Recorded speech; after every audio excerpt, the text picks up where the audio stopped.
We are inching closer and closer to that magical day, September the 16th, the day of the 106th edition of the Backyard Brawl between the West Virginia Mountaineers and the Pitt Panthers. And I'm bringing a guest on the show today, and we're going to talk about this big game, this exciting game for both fan bases. So pull up a chair, sit back, relax, and we're going to talk about it right after this word from our sponsor. Ladies and gentlemen, this episode is brought to you by Dutch Miller Automotive, where friends and family pricing means you get the best deal right up front on any new or pre-loved vehicle in stock every time.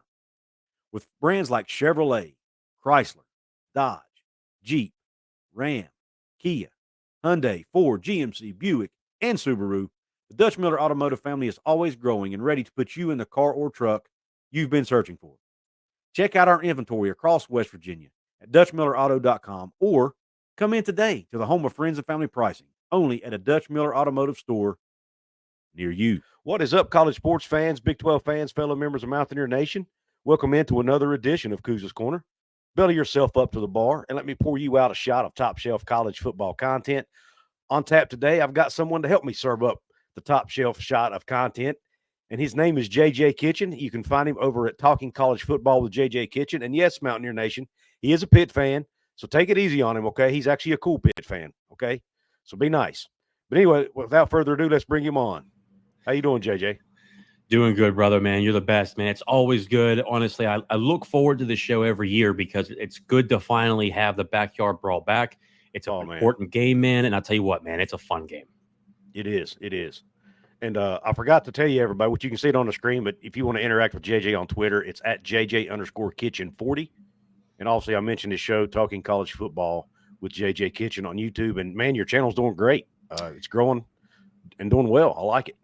Yeah, it's growing, man. We're, I've been busy with work, obviously, so it's hard to get those videos out. But I'll tell you what, man, it's growing. But I'll tell you what, it wouldn't be where it's at without you, Coach I, Jason Watkins. I mean, you guys have been a huge help. But more importantly, just pushing me to just get it done, man. It's been a lot of fun, and I honestly wouldn't be having a channel if it wasn't for you guys. So I appreciate it, and it's really made it even more fun, and it allows interactions like this, man. The fun stuff, the real fun stuff of college football, rivalry weekend. That's right. Yeah, I like talking conference realignment as much as the next guy. Yeah, but this stuff right here is really what it's all about, right? Yeah.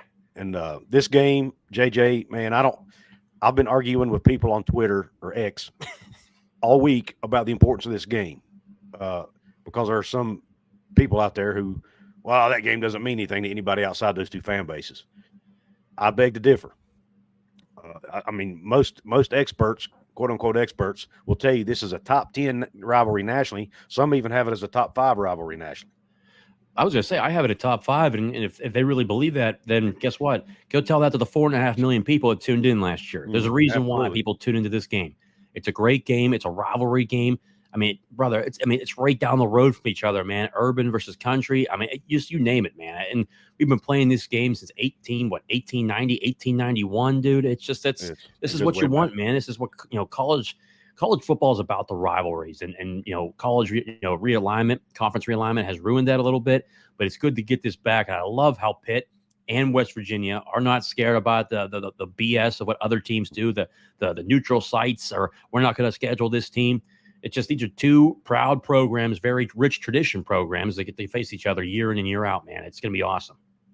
And what I like about it is it seems like both athletic departments are serious about keeping this rivalry going, even years down the road. I know we're going to see a gap here in about 3 years, but then it's going to kick back in again. So, and it looks, I mean, I've heard Coach Narduzzi say he wants to keep it going. I've heard Coach Brown say he wants to keep it going. So, assuming those two coaches are still around, I'll tell you what, yeah, if they are still around, we'll see. But I can tell you this, man. I think even if they aren't, I can tell you this from people I talk to in the athletic department and having those conversations. I can tell you this: Heather Lyke and Ren Baker have been working tremendous together, and I think personally, West Virginia made a good hire with Ren Baker. Man, let him do his job. Let him do what he does. He's a really good athletic director. I love Heather Lyke. She's been incredible for us, putting us in the top 5 in terms of athletic departments. Hope she never leaves. But she's a person that truly embraces rivalries, man. That's what we need. And that's why I love Narduzzi. That's why, honestly, Neal Brown, I love when I heard him talk about it this week, about how this is an important game. not just for one fan base, for both fan bases, man. It's a big game, and just everybody understands it. Finally, people realize that. Yeah. I like the hire too. I think Greene was a home run. I think he's a breath of fresh air. He understands what it takes to compete in today's landscape. Mm-hmm. And I don't know a whole lot about Heather Lyke, but from what I've read about her, it seems like she does as well. And Wren has embraced NIL. He's doing everything that's legal, obviously, mm-hmm. to help with NIL, and our previous AD wasn't doing that. So I think that's probably one of the main reasons they made that change. But let's dig right into it, man. Speaking of Narduzzi, let's go ahead and get this off the table. There's rumors floating around out there that, are you, as a Pitt fan, are you worried that with the scandal that's going on at Michigan State, that you guys could potentially lose Narduzzi? When I heard it come out, you hate to hear that. Last time, I do know he got called last time, and he declined it. Said he loved what he was building at Pitt. He loved the leadership here at Pitt. But this time, I just feel like they're going to try to really push hard for him. And I know he's going to get a call again. I know for a fact he is, because you look at Michigan State and the scandals that have gone on through there, and it's not even just through football, just Nassar. Sometimes you need to find people that do it the right way. And Pat Narduzzi is one of those guys that, look, he'll speak his mind. There's people that love him, there's people that hate him, but he speaks the truth, and he runs a clean program. And I think there's a lot of people out there, including Mark D'Antonio, guys that may be involved in hiring another coach. Who knows? But I do know he'll get a call. With the way the college realignment's going and just the uncertainty of football, who knows, man? My worry is, Pitt's paying him $6 million a year right now.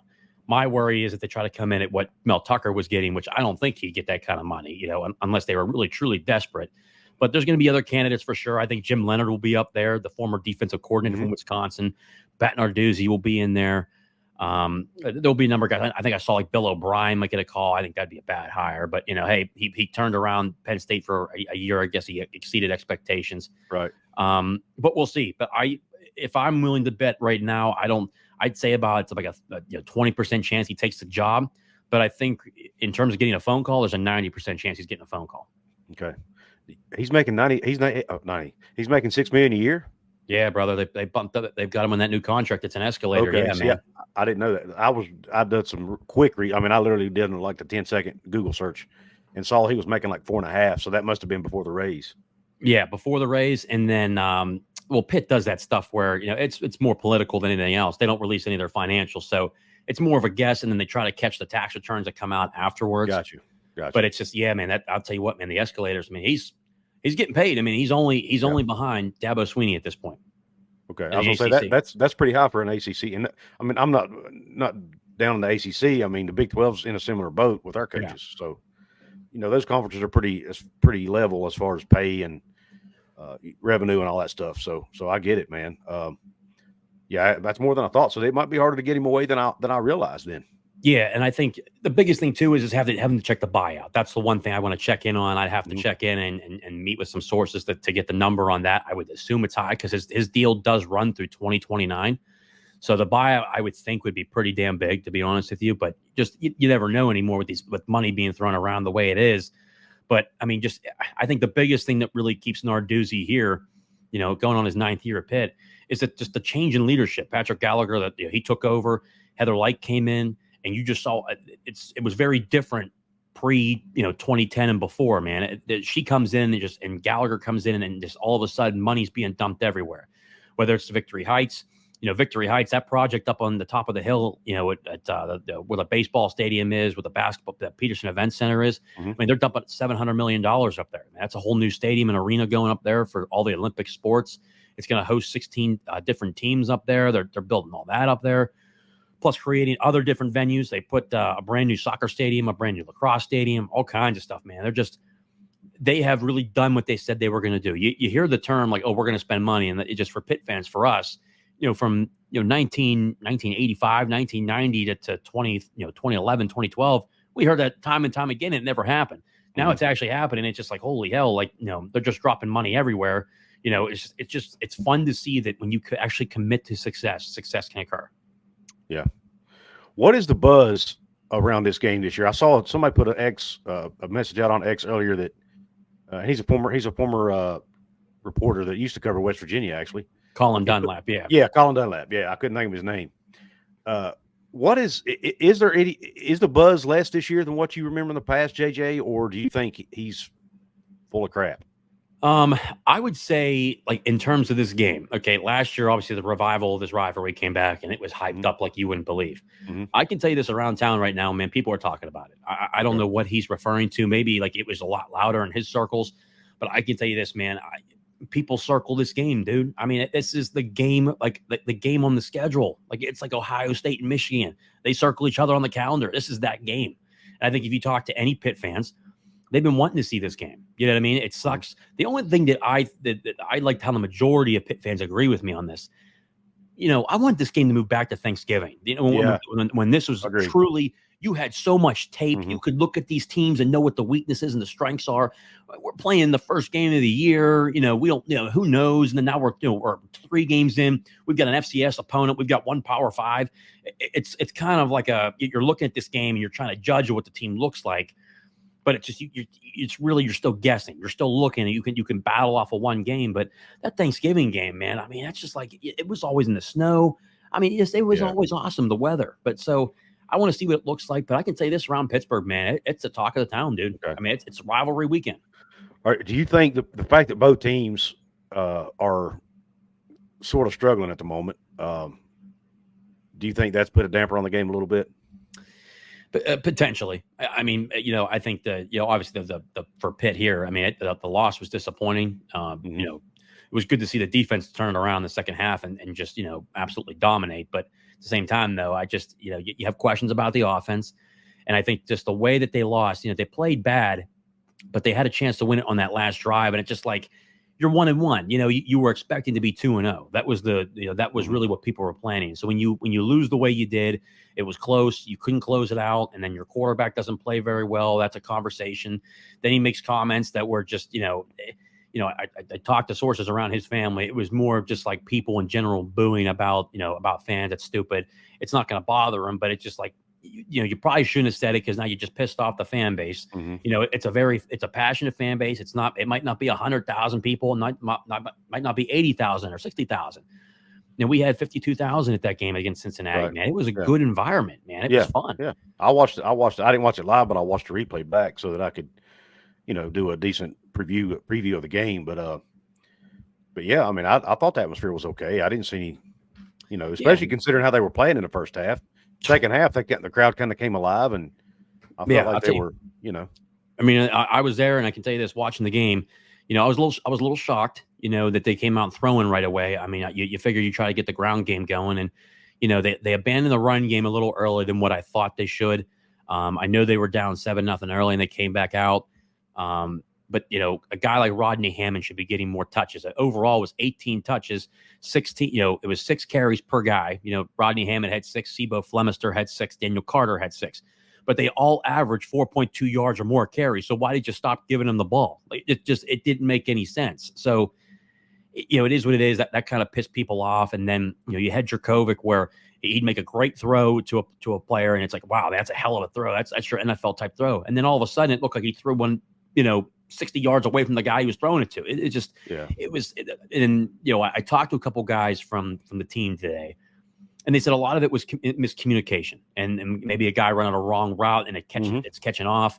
And then, the offensive line had had some issues in the first half, and they were adjusting because then they obviously had a true freshman starting in the right guard, which I think he's going to be really good. I think that I'm glad he played against Cincinnati because their D line is damn good. That they have an All-American down there with the Godfather. They call him the Godfather, Dante Corleone, and then the Briggs kid. Hell, those two were damn good, man. Yeah. But overall, man, I think that probably put a dapper on it. But guess what? When I woke up this morning, I'm traveling to work, and I see the comments on Twitter today, and it kind of like the spiral turned. All of a sudden, you just saw a bunch of Pitt fans say, hey, screw it. You know what? We're done with last game. It's Brawl week. It's hate week. All of a sudden, everyone's getting into it. So the biggest thing is they can say whatever they want. There's not a lot of talkative things to say. Everyone's been saying the right things from both sides. I think honestly, both of these two teams, I think their coaches have been really respectful to each other. It's been wild. You know what I mean? Like just complimenting each other. And then There's not really much to talk about there. But guess what? Wednesday today started. Tomorrow you're definitely going to see it heat up, and then Friday, the day before, it's going to heat up. I mean, they're all waiting for this game. Yeah. I don't know about Narduzzi's comments about West Virginians having no class. I'm not sure that was I wouldn't call that respectful. What did he say that this week? No, he said it a few months ago. I don't know if it was this week, but in an interview, he said something about the kind of people that are going to be in Morgantown aren't the kind of people that are. I don't remember the exact quote, but yeah, they were saying that. But I mean, knowing him, it's because it's probably like the eat shit pit stuff. And I was going to say it's all part of the rivalry, man. I didn't take any offense. He's feeding into the rivalry. Look, West Virginia fans hate the guy. Yeah, but if he was my coach, I would probably love him. You know what I mean? Because the way I see it is, we need more guys like Deion Sanders in the league, where they're attracting eyeballs. Because look at a guy like that. He's not the most respectful guy. He's certainly egotistical, man. Mm-hmm. But he's winning, and people are watching those games. Colorado was 1-11 last year, and now 9.5 million people tuned into that Nebraska game to watch Nebraska get their ass kicked. Yeah. You know what I mean? So it's a part of the rivalry. For me, honestly, either one of these two coaches should say something back to back. I really wouldn't care. If anything, I'd like it. You know what I mean? Well, just throw some jabs at each other. Yeah, I wish Neal Brown would be. I don't want him to be, outlandish and say stupid stuff. But yeah, I wish he would be a little bit more, brash or confrontational. Confrontational is the right word I'm looking for. A little bit more confrontational. But he's just one of those guys that he doesn't like to get into the weeds on that stuff. He likes to keep everything above the fray, and that's fine too. And I think that's probably more suited to what our president wants. And he wasn't a huge fan of Dana and how he did things, so I think Neal kind of falls more in line with what he wants. But anyway, did they do anything? I saw that when I tagged you in it. I saw that tweet. Gordon Gee, they had a vote of no confidence. Did they push him, or what did they do? The board put a statement out a few hours later saying they supported him and that they had actually asked them to make some tough decisions and to make some cuts, because the university's in a $45 million deficit, so they had to make some major changes, and they support him because that's what they asked him to do. I'll tell you what, I did obviously being in corporate banking, I did an interest study. We do a bunch of stuff with corporate banking, real estate, investment real estate. We have projects obviously on West Virginia's campus, and I mean, don't get me wrong, I was going through a lot of the financials. Yeah, it's that's a tough spot. That was because when we started looking at all the programs they're cutting, but it's like people need to realize, what. I understand what people are saying in terms of, hey, you should be cutting something else like from athletics or something, but you need to understand as a fan base, athletics, especially football, pays for a lot of the university. And I call it the front porch of a university. Right. Yeah. Everybody wants to be part of a winner. No one wants to be part of a loser. Okay. Right. And I think just the only reason why I think WVU's enrollment's gone down is because it's just the past couple of years. Now, if they won 10 games this year, I bet you their applicants would be through the roof. Like the last 3 years, for example, for Pitt. They win. They do a good job in 2020. They win the ACC championship game in 2021. They win 9 games last year, 20 games in 2 years, all that stuff, ranked in the top 25. They had record applicants for the third straight year. Yeah. It's people don't realize how important football is. And that's why it's so important to invest in a program, man. And that's why us as a fan base, even taking the academic piece out of it, we're not happy with how the athletic department's been operating the last few years. Yeah. Now they changed AD, so maybe that was why that was done. I don't know, but to me, it all starts at the top, right? And I think there needs to be some accountability there with him. I mean, he okayed the contract extension for Neal Brown that everybody's mad about. The board okayed it. So to me, it wasn't all on Shane Lyons. Some of that falls on him and the board of directors. And if I'm not mistaken, Shane Lyons, he's a West Virginia guy, right? Yeah, he was an alum. So for a fact, in the heart of hearts, he was doing things for the best of West Virginia. I mean, that's his alma mater. He cares about it. So he was. Biggest thing with Shane is Shane sit on some NCAA oversight committees. Oh, and he would not even get into the gray area with NIL. Like he wouldn't even toe the line. Yeah, that's not. He wouldn't let the coaches do fundraising events, which is legal to do that. The coaches can't dictate where the money goes, and they can't request money for their program. Yeah, but they can promote the NIL the collective and all that stuff. Well, he apparently, from what I've heard, was not allowing them to do that, or was not, or at least wasn't embracing it. Like Ren Baker has done. Yeah, which I think is a really good thing. And I think that they have a good athletic director now. I honestly, dude, look at what he's had to deal with since he's gotten there. He's a tough son of a bitch, man. I'll tell you what, he has taken everything in stride. He's had to deal with 10 different things. That's why, I was glad you made that video, by the way, about how quit crapping on the guy, quit harping on him. I mean, he just got here. He's repairing what we built. I was glad you did that video because you know what? I think he's going to be a great AD, man. I think so too. I mean, he came up under Mike Rhodes at Baylor, who's a great AD. He's learned from some. I mean, he's learned from some of the best in the game, and I think he'll do a fantastic job, assuming he stays a while. And if they give him time, which I think they will. They just got to get. Honestly, I think that the next decision they got to make is just they got to push Gordon Gee. It's time to retire. It's time to put someone in there younger, visionary. Yeah, 2 more years and he's out. He's already made the decision that he's stepping down after the 2025 academic year. So that's still to me that's still too long. I can't believe they have confidence in him. They extended him a year. He actually his contract was originally expected to expire next year, and they extended it by 1 year, and then he's stepping down after that 1 year. And he's like 78, 79 years old, somewhere in that range. So yeah, I mean, I don't know, man. The WVU, dude, it's the state school. I mean, there's a lot. There's no professional sports teams. That should be the job of a lifetime. So when you're promoting that university, it's one of the greatest things you can do because one, you're not competing against nothing. And guess what? I like Marshall. I like what they do down there, but they're not competing with West Virginia. I mean, it's a state school, so that should be your go-to job, man. Just market the hell out of it. You should be able to get season tickets up. Pricing, especially higher pricing for tickets. I don't know. I really hope they hopefully in a couple of years where he retires early. But as long as Ren Baker's there, I think you guys are in good hands. And he understands scheduling. Scheduling. One of the very few out there. Yeah, he does. He's wanting to get rid of all these Power 5 games we're playing every year. Yeah. Now he wants to keep Pitt on the schedule, but he wants a group of 5, a Power 5, and an FCS school like everybody else is doing. Yeah, and he's smart. And what he's doing is he said, I think I saw, he said Pitt is the Power 5, and you do your group of 5 and FCS, do what you have to do, which I agree with. I hope, I would like Pitt to take that stance. I mean, heck, we have 11 Power 5s this year. Next year we have Wisconsin. We have Wisconsin on the schedule, along with Florida State and Clemson, along with Notre Dame. I mean, it's like, you look at the non-con schedule, then next year we'll have Wisconsin, West Virginia, and Notre Dame. I mean, holy shit. I mean, but you guys, when they scheduled this game years ago, Cincinnati wasn't a Power 5 program at that time. Yeah, so that's a good point. That kind of skewed things for you guys. But man, they sure as hell played like one. Speaking of that, let's get to that. I want to talk to you about that game. And I know Pitt had a slow start. They played. I mean, let's face it.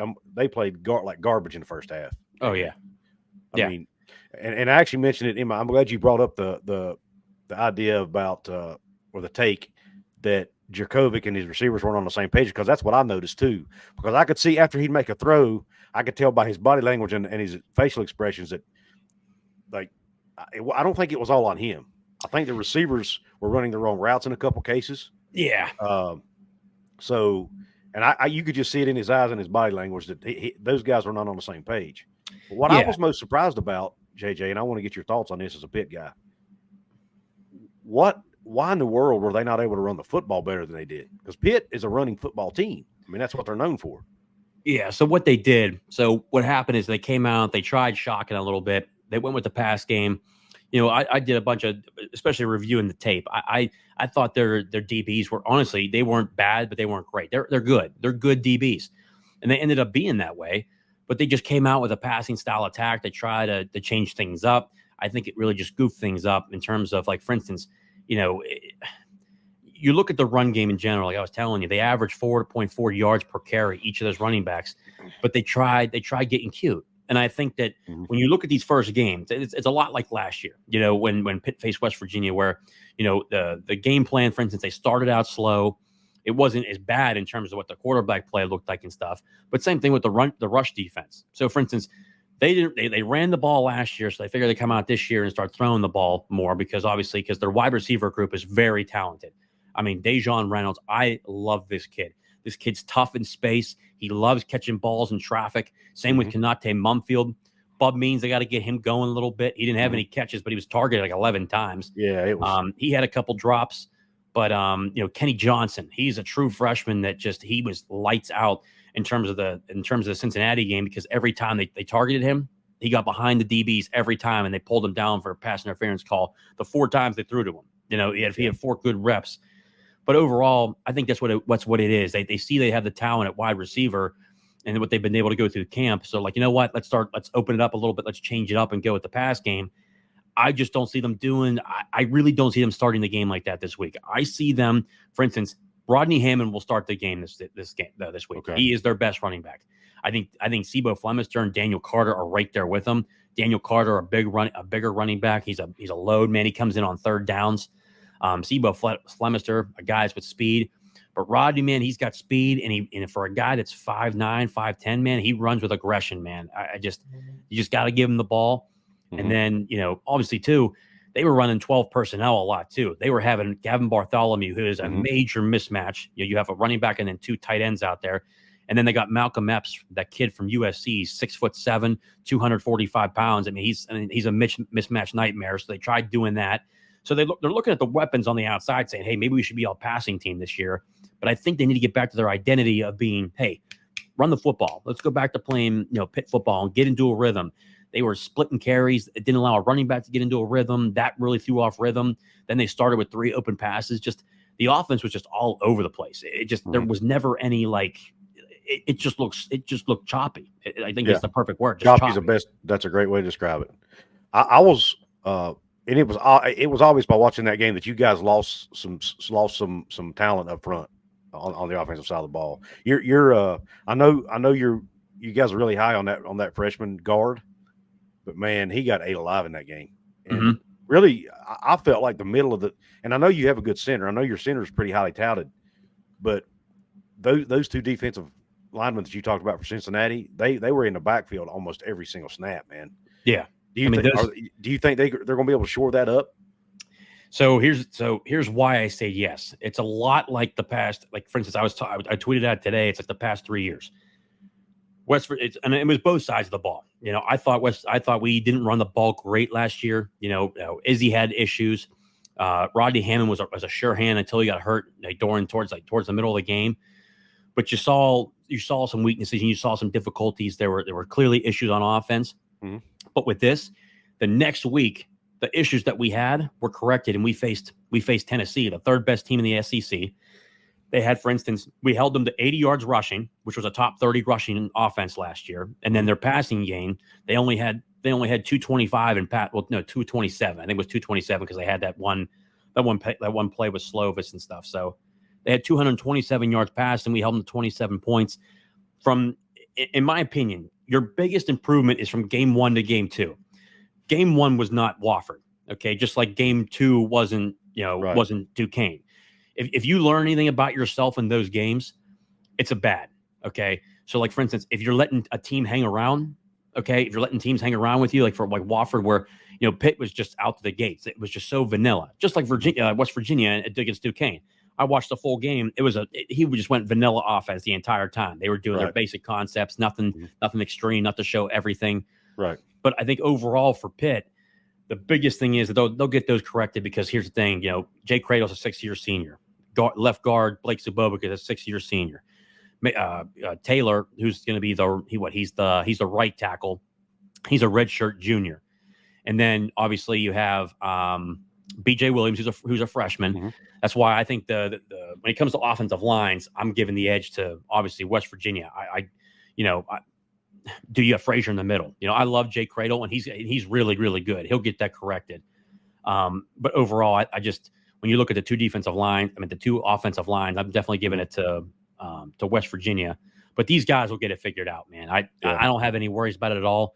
And I think that B.J. Williams, he had a tough time, but he's a true freshman. His first game, we'll see how he continues to develop. But that's something to watch, man. I just think that the rest of that offensive line, I expect the corrections to happen.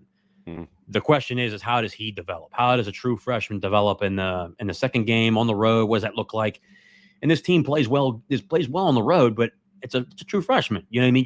You still got to see a lot. There's only one game really of game footage, so we'll see what it looks like. But for me, it's a lot like the last 3 years, man. They're going to have it corrected, and it's a rivalry game week. Randy Bates, the defensive coordinator, came out on Tuesday and said, look, we had a very, serious practice. It was a very physical practice.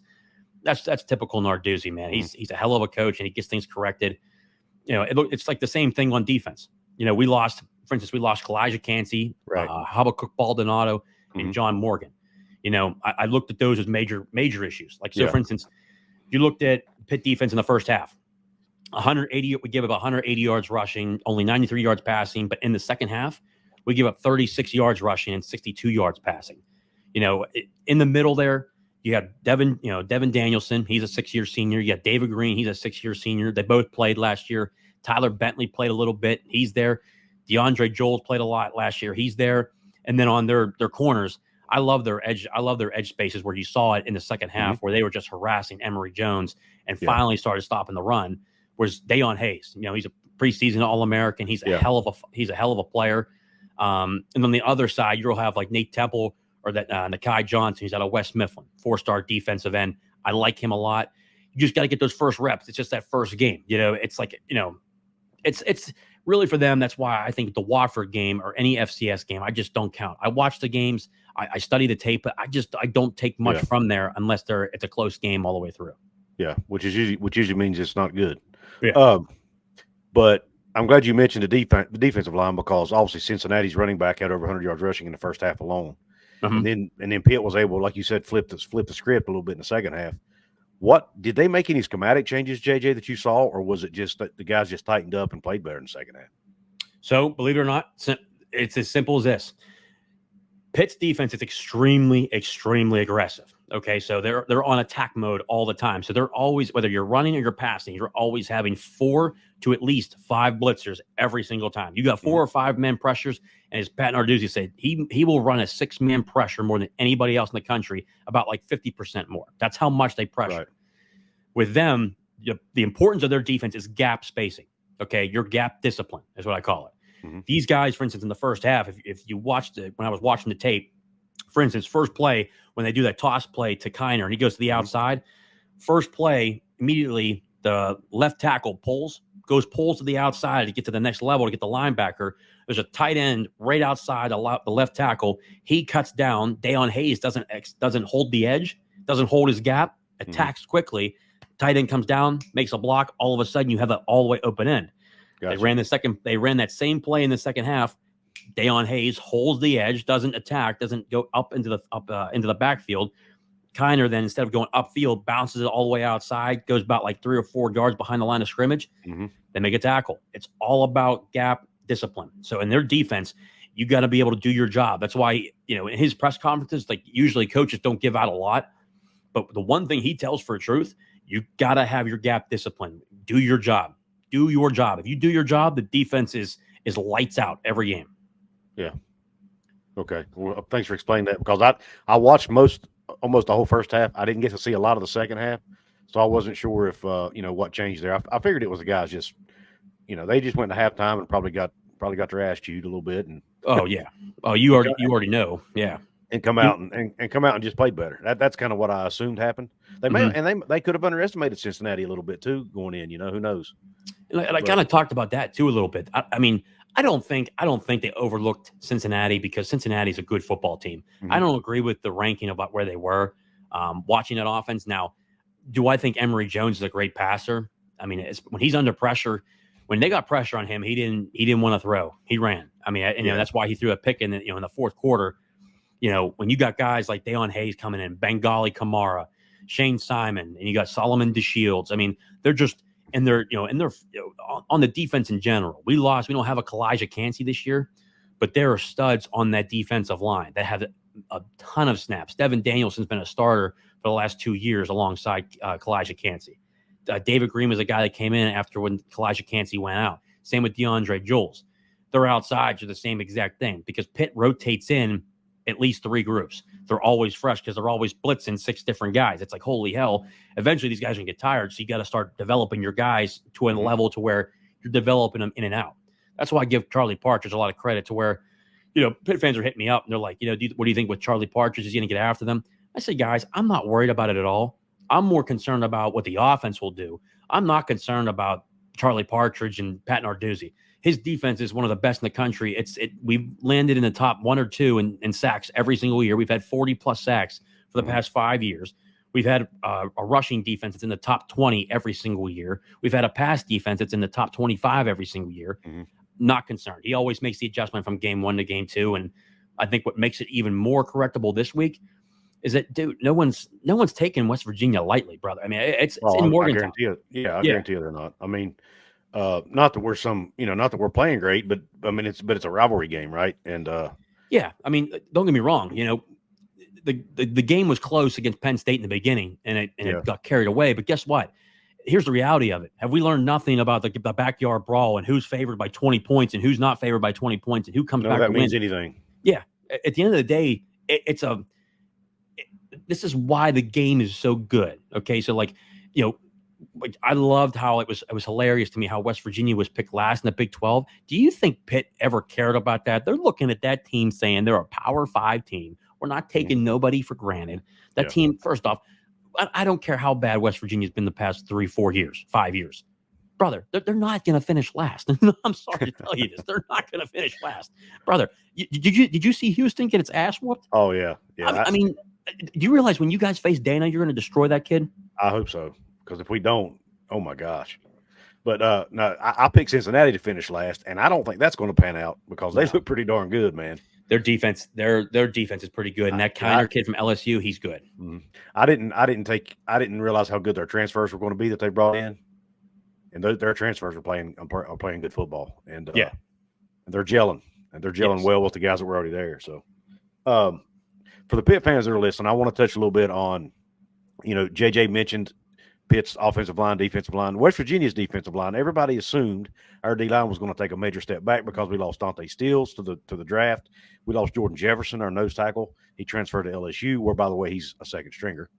I wonder if he regrets that move. But anyway, our D-line, I don't think, has taken a step back. They might even be better. And I'm not saying anybody's as good as Dante Steele's, but as a unit overall, I think they're better because we got Mike Lockhart, the transfer nose guard from Georgia Tech, who didn't play a lot last year because he came in out of shape. And he didn't get to fall camp until late. He spent all off season getting in shape, man. And the last 2 games, first 2 games of the year, he's tracked down a running back from 40 yards down the field. Now, how many nose guards are doing that? Yeah, he's been playing a lot better than expected. Sean Martin, who took over for Taj Austin last year as a starting defensive end, 6'5", 290. He's been playing really good football. And then we got Edward Vesterinen on the other side, who's his name doesn't get mentioned much, but he's underrated. But what's even better about our D-line is we have about 9 guys that they can swap in and out almost, and they don't really take much of a step back. That's what's beautiful about our D-line this year. They're a lot deeper than we have been in the past. We don't have a Dante Steele's, but we've got 9 guys who can. I mean, Tomiwa Duragier, who's a redshirt freshman, we got transferred from Kentucky. He's already got 2.5 sacks, and he only played 10 snaps against Penn State and got a sack. So, I mean, we've got guys who can play up there. And then obviously our offensive line, I don't think we need to talk about them a lot. We've got obviously Zach Frazier in the middle. We got Wyatt Milam and Doug Nestor at the tackle spots. All 3 of those guys will probably play in the NFL one day. Our guard spots, Tomas Remak on the left side is pretty good. He was a freshman All-American last year. And then we got Brandon Yates at the right guard spot, who's really – he had been playing tackle most of his career, but they moved him to center, to guard, and I think it's his natural position. He says he's more comfortable there because he feels like his skill set fits better at the guard spot. So I'm really excited about him. So that's, if there is a weak spot up there, it would probably be the right guard spot. But I don't know that there's any major weakness on that offensive line right now. Now, they didn't play as good as they could have week 1 or even week 2 for that matter.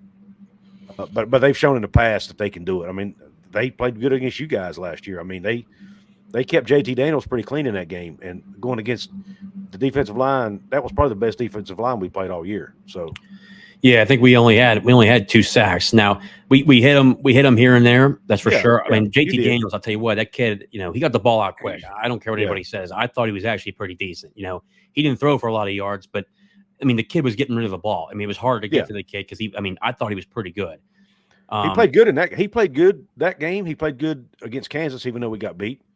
He played good first half of the year, really, and then for whatever reason, as the season progressed, he got worse and worse and worse, and ended up getting benched at the end of the year. I don't know what happened to JT Daniels, man, but nonetheless, but even though, like you say, his stats weren't great against you guys, but I was there, and he was making NFL throws, man. Like, and even some of the throws he didn't make, he was making the right decision on. Like he was able to draw a pass interference flag on Pitt on one play because our tight end was running down the field, and he purposely underthrew the ball so that our guy had to come back for it and drew a PI flag. I mean, he was making NFL type decisions back there, right?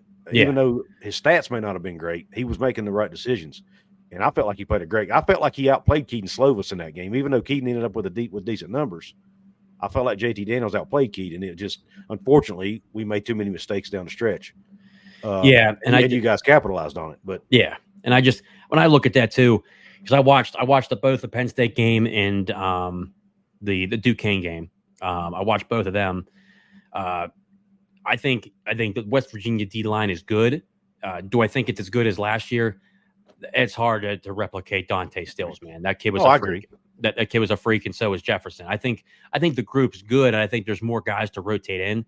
But I want to see what that group does, on a different stretch, because I saw Penn State, they gave up 148 yards rushing. Mm-hmm.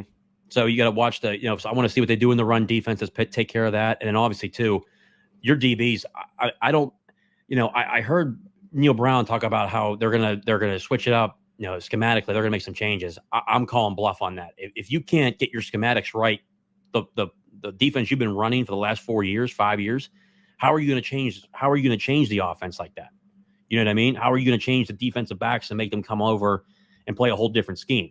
So I think in reality, Pitt's going to try to get the run game going. But the biggest thing is, though, they're definitely going to throw the football. I mean, that's a clear weakness. I know they're going to try to throw it, but their job at this point, in my opinion, is they got to, don't abandon the run game early like you did last game. I think they learned from that. And that's why, Rodney's going to play more. I mean, just the corrections will be made, but it's just now is Cignetti going to agree to that? Is Cignetti going to buy into that to where, hey, stick to the ground game first and then feel the game out as it goes and see where it takes you from there? You mentioned our DBs, and our DBs have struggled big time, man. And that we had a fear coming in because our DBs struggled last year. And we had a fear coming in this year that the guys he brought in, are they going to be better than what we had? So far, they've not proven that they are.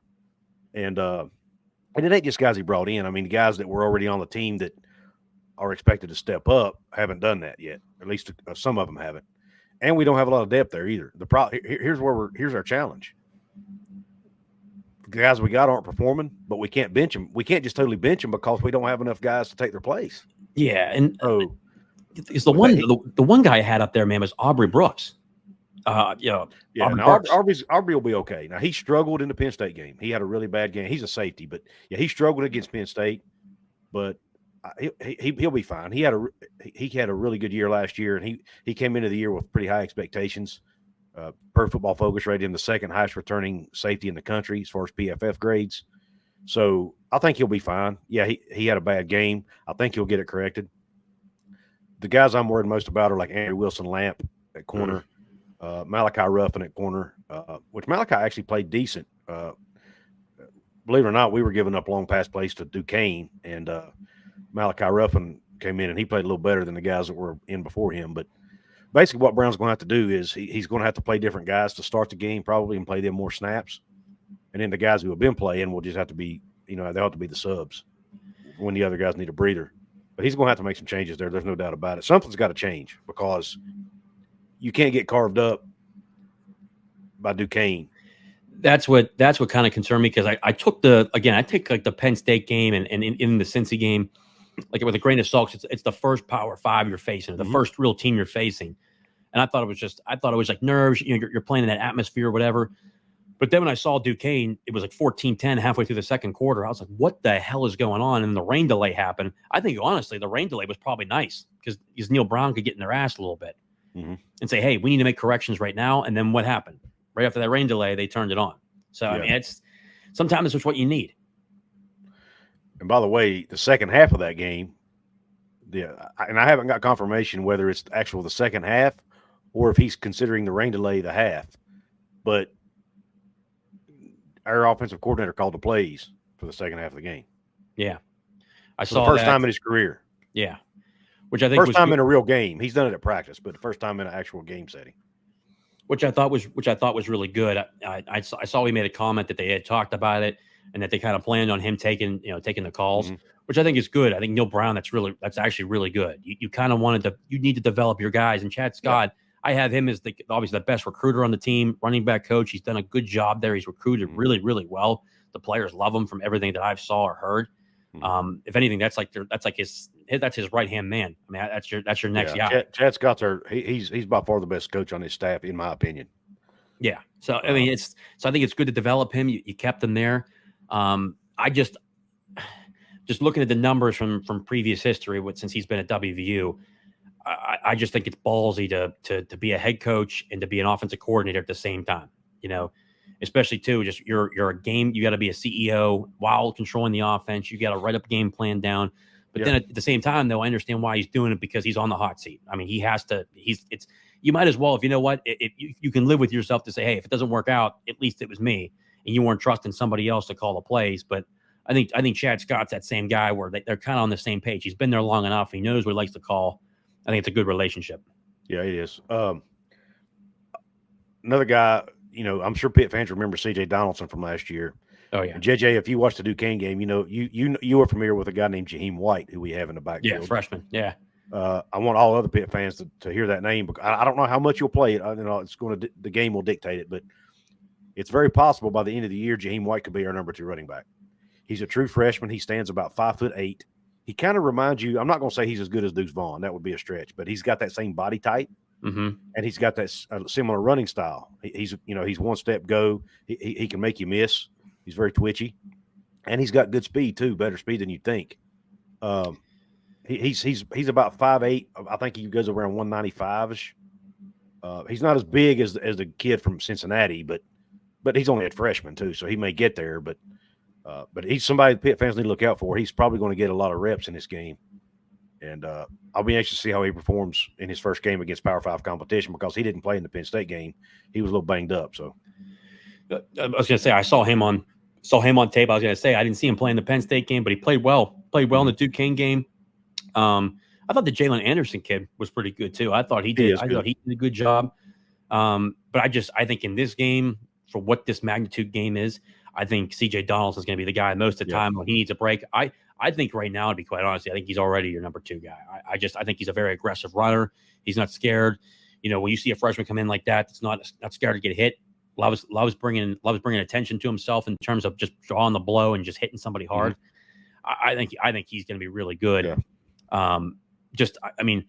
The only thing with me is I don't know why he doesn't, because I was looking at the Penn State game. He had 18 carries in that game. Donaldson had 18 carries. He was averaging over like 4 yards a carry. I don't know why he didn't get more carries. That was the only thing I didn't understand from the play calling perspective. I don't know either, and our fan base is asking the same question. You were having success, so why did you stop? Yeah, and then I don't know. Garrett Greene's intermediate passing game is just it's not good. He can hit the deep ball. I think he's actually done good with the deep ball. But overall, even against Duquesne, I was watching that game. He was just even on some of the fourth downs they went against Duquesne, he was missing guys on throws. So you utilize your talent, man. That guy, he is the best running back on your team. He's a big back, loves to hit people, doesn't shy away from guys that are coming at him. Dude, use him. That's why I was watching the Penn State game live, man. I don't know, man. I was just like, man, because we were all sitting there. I'm sitting with a bunch of people. We're at a get together after the Pitt game, and we're sitting outside. We're watching the game. And one of my buddies is a big Penn State guy, and the other guy, my buddy Johnny, is a huge WVU guy. And he's sitting there, and he's just literally yelling the entire time. He's like, what? Like, give the ball to C.J. Donaldson. He's like, give the ball to C.J. I'm like, brother, what is he doing? He's like, I don't know why he's passing the damn ball. Yeah. Well, I think a lot of it, and I'm not inside there in Neal Brown's head, but my guess is, CJ's only been a running back this is only his second season ever playing running back. So maybe they're trying to not get him hit too much. I don't know. I don't know the reason. And they do trust our other backs. We've got 2 other 4-star backs back there. Yeah. Now we've got the freshman Jaheim White back there, who I think was a 4-star in some outlets, but was a consensus 3-star. We've got other backs that are capable, and I think they just don't want to basically wear him out. This early in the season is my guess. And they do trust, even though Garrett's intermediate throws haven't been hitting, they do trust him, especially with his running ability, which, I want to touch on that. How will Pitt's defense, obviously I saw him against Emory Jones, but does Garrett Greene's running ability, should Pitt fans be concerned about that, you think? It's not a negative. I think the only negative when I see to that is that he's a guy that against Penn State, he was a one-read guy and he tried taking off. Mm-hmm. He had a bunch of rushing yards. Against Penn State. That's for a fact. About 70 or 80 some. Yeah. And that's just not because of not all of them were design runs. There was pressure and he takes off. Mm-hmm. But I think for what Pitt will do and what they did with Emory Jones or what they did with Hendon Hooker, Malik Cunningham, I think that's what you compare it to in terms of guys that can run. I think Malik Cunningham was more of a runner than he was a passer. I think I wouldn't put Garrett Greene to that. I think Garrett Greene's a great runner. He's a great athlete. A guy that's 5'10", he can move. But they'll put a spy on him. If I had to guess, it's probably going to be Shane Simon in the middle. It'll be Shane Simon in the middle because it's like if it was funny. I was watching the tape. Shane Simon was the you could clearly tell Shane Simon was the spy on Emory Jones because there would be a five-man pressure, and then you would just see Shane Simon watching the quarterback the entire time. So if I had to guess, that's what they're going to do, and they're going to look for wire T shoots from the running backs to see what they do there. They'll be looking at RPOs. Right. I know they've been running RPOs all this week, but it's running ability only helps you. It only helps you. It's not a negative. Yeah, and he does have, even though he's not his intermediate passing game has not been great.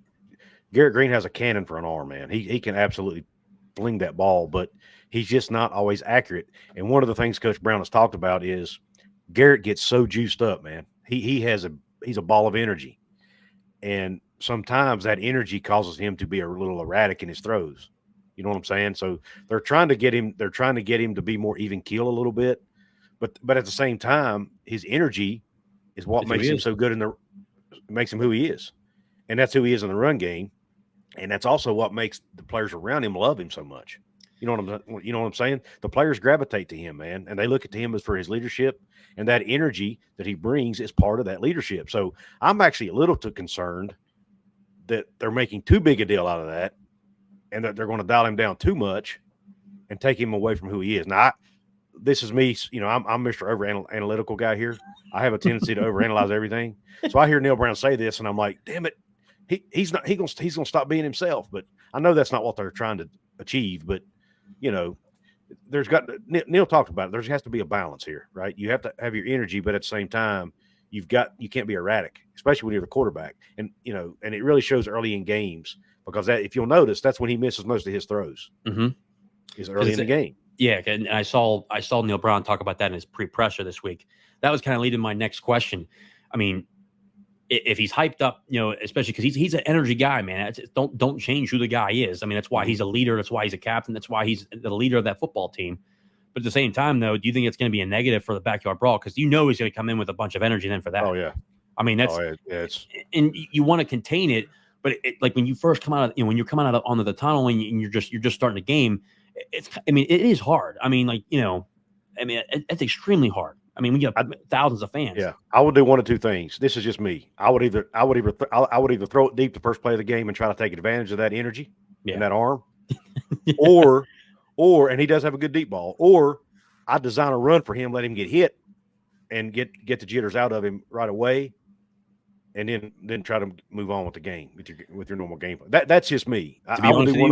To be honest with you, that's the smartest thing you could do. I'm just being honest. Like instead of just going out there and being traditional and running the football on first down, go out there and open it up, babe. You got nothing to lose. And I think the only thing that concerns me about Coach Brown in this game, is that I watched Narduzzi develop over the years. When he beat Penn State, then he got beat bad by Penn State. Then it was two tight games in that 17-10 game where, he didn't go for it on fourth down in 2018 when it was at the 1 yard line. Ever since then, the guy's been aggressive. He's aggressive consistently. I just don't know if Neal's learning from some of those aspects, because there's times during last season where I was watching some of the film and there's clear instances where you're close to the 50-yard line. And let's say it's fourth down. Okay. You got a guy like C.J. Donaldson in there. Why the hell are you punting on someone else's own 48 or 47 on 4th and 1, 4th and 2? Dude, give him the ball. Give him the ball. You've got a good offensive line. So, I mean, unless someone completely stacks the box and puts and says, you know what, I'm going to send a 9 or 10 man pressure and just stack it and just hit the box completely. Why would you not ever want to be aggressive with a guy like that? I just, because even last year against Pitt, when he didn't go for it on 4th down, I was like, there's no way he's punting the ball right now. There's no way. But yet against Penn State, he went for it on 4th and 5 from the 50, which I thought was insane. But then he ran that dumbass, whatever that, I don't even know what it was. Mark Hill came in. But just why? So you finally go for it, and then you run a play. Why would you run a trick play? Dude, when you find out, you let me know. Brother, let me tell you something. When that play happened, Johnny was next to me. He's like, what the fuck? Yeah. What are they doing? Oh, I don't blame him. All right, I got one more question for you, and then we're going to have to roll. Okay. I got to let you go. But my question for you, and I'll answer it from the West Virginia perspective. We've talked about a lot of players. Who's the one player from Pitt's team you haven't mentioned yet that's going to make a difference in this game? Ooh, I'm going to say – ooh, I'm going to say honestly, I'm going to say, because I didn't talk about him enough, Bub Means.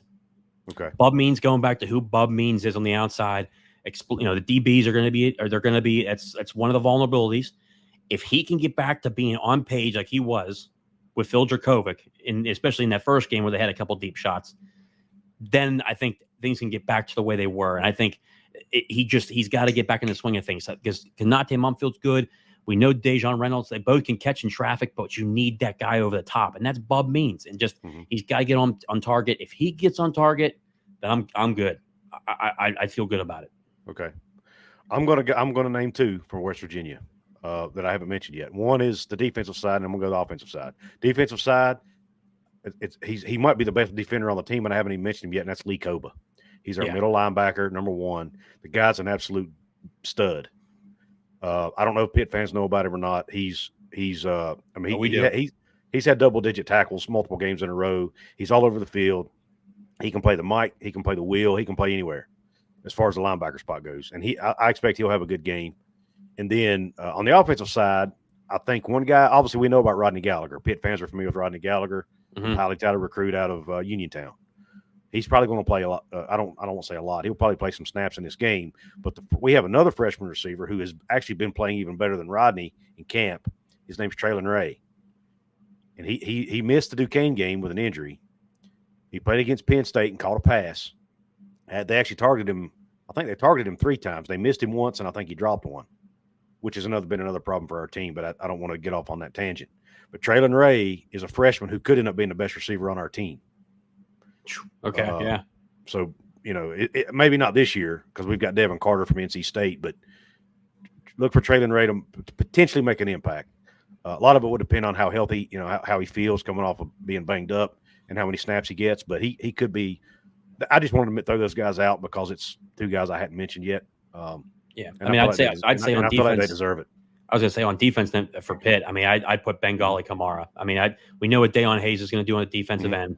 But Bengali, man, just continue to play like you're playing, man. He's going to easily eclipse, the tackles he had last year, less than halfway through the season. Just keep playing the way they're playing. Play physical. If you make a mistake, play it fast.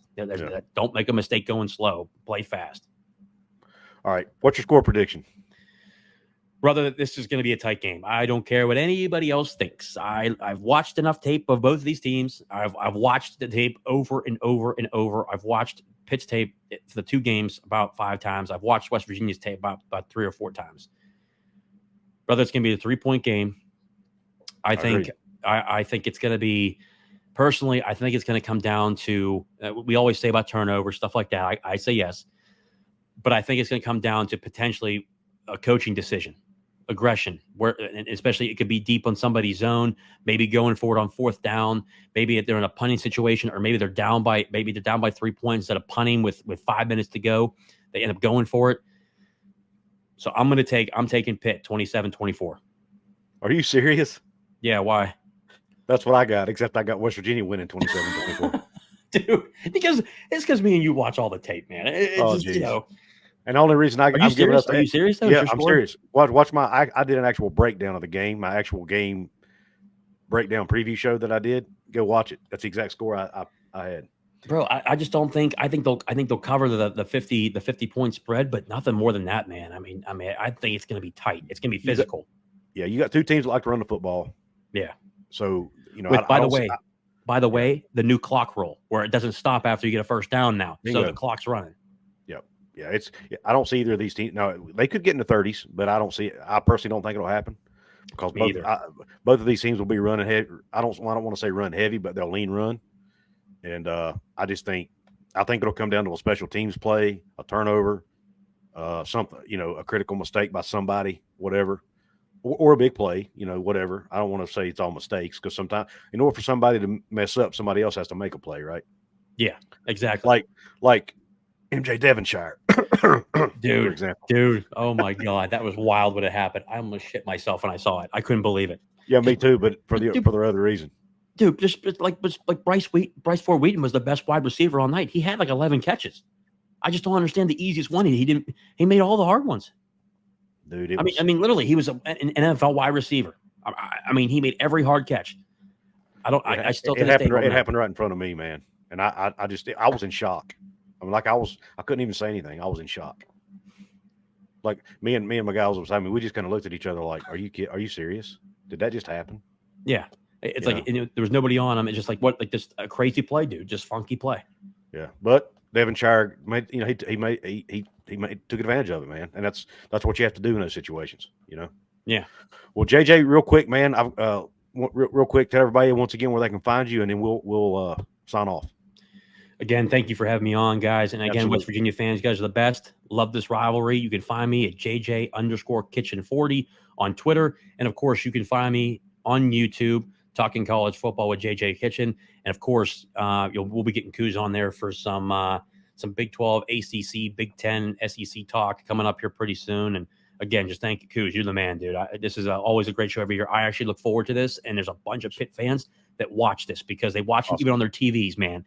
I sent you that one picture last year. So it's just a good show, brother.